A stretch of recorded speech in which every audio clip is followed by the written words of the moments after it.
Сәлеметсіздер ме, құрметті оқушылар? Бүгінгі біздің сабағымыздың тақырыбы қатты денелердегі қысым. Оқу мақсаттары: есептер шығаруда қатты дененің қысымының формуласын қолдану, қысымның физикалық мағынасын түсіндіру және өзгерту әдістерін сипаттау. Сабағымызды бастамас бұрын бірінші сіздерге проблемалық сұрақтар қойғым келеді. Бірінші, қолмен іс тіккен кезде неліктен бармаққа оймақ киеді? Шаңғысыз жүргенде адам неліктен қарға омбылайды? Жүк мәшинелерінің артқы дөңгелектері қос-қостан болатыны неліктен? Және төртінші сұрақ, суретте берілгендегідей күректердің қайсысымен жер қазу жеңілірек және де неліктен? Осы сұрақтарға жауап білген болсаңыздар, дәптерлеріңізге жазып қойыңыздар. Жаңа тақырыбымызды бастамас бұрын кішігірім тәжірибе түсіндіріп өткім келеді. Ыдыс берілген, ыдыс ішіне құм құйылған, салынған. Осы шегені алып ағашқа бекітіп, осы ыдысқа екі түрлі жағдайда салады.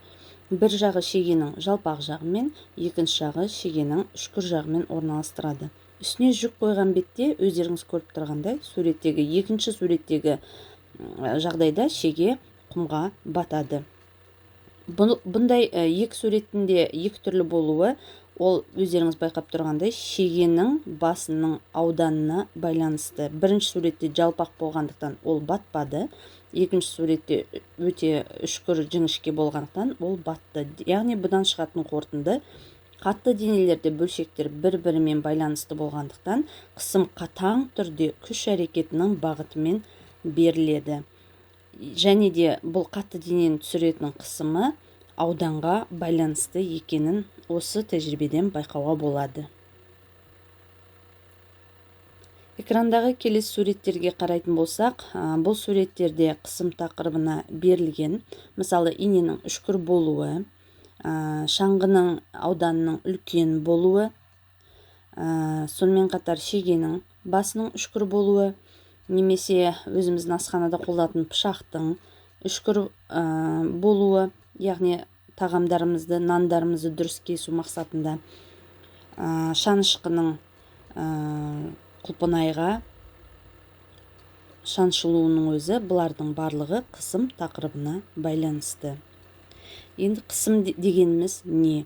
Бетке перпендикуляр бағытта әрекет ететін күштің әрекет етілетін ауданға қатынасы қысым деп аталады. Қысымды анықтау үшін күштің ауданға қатынасын табамыз, яғни P тең F бөлінген S. Бұл жерде P деп отырғанымыз қысым, F деп отырғанымыз күш, S деп отырғанымыз аудан. Қысым паскальмен өлшенеді. Күштің өлшем бірлігі ньютон, ауданның өлшем бірлігі метр квадрат. Тағы да кішігірім тәжірибе жасап жіберсек, мысалы бірінші суретте көрсетілгендей оқулықты, кітапты көлденеңнен орналастырып, астына алақанын қойып үстінен басатын болсақ, онда әрине біздің алақанымыз түсірілген күшті сезеді. Егер де екінші суреттегідей алақанды жанына қойып үстінен екінші қолымызбен басатын болсақ, біздің алақанымыз ешқандай да қысым сезбейді.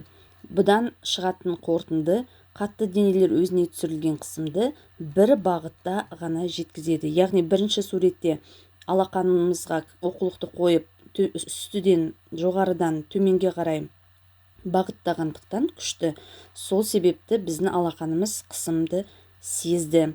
Ал екінші суретте күш жоғарыдан төмен қарай бағытталғанмен алақанымыз жанында тұрғандықтан қысым сезілмеді. Енді келесі қысым тақырыбына есеп қарастырып өтейік. Шаңғымен тұрған спортшының массасы 90 кг, ал шаңғысының әр сыңарының ұзындығы 2 метр, ені 12 см.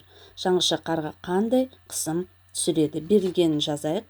Бізге берілгені масса 90 кг. Масса М әрпімен белгіленеді.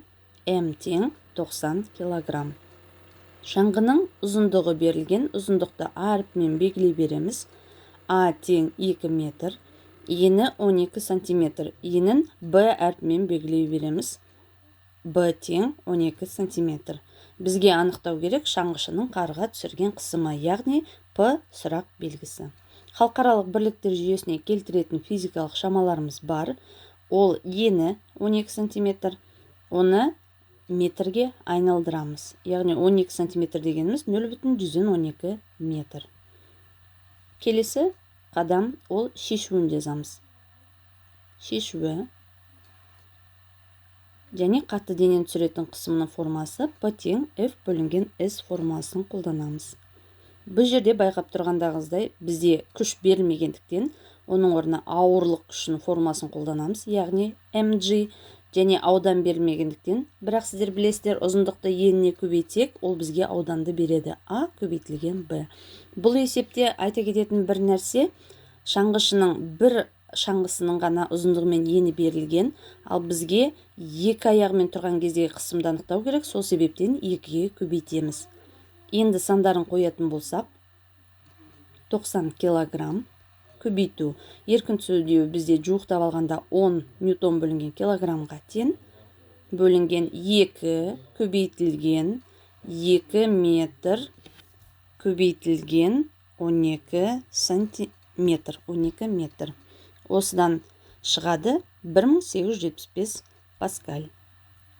Келесі тапсырма сіздерге физикалық диктант, яғни бос орынның орнына мағынасына қарай тиісті сәйкес сөздерді орналастырасыздар. Тапсырманы дәптерлеріңізге орындайсыздар. Үйге тапсырма шығармашылық жұмыс. Ағаш білеушенің үстел бетіне түсіретін қысымын анықтайсыздар. Ол үшін жаңа алдында видеода көрсеткендей, ағаштың ұзындығы мен енін анықтап, аудан арқылы есептеп шығарасыздар. Егер де сұрақтарыңыз болмаса, назарларыңызға рахмет.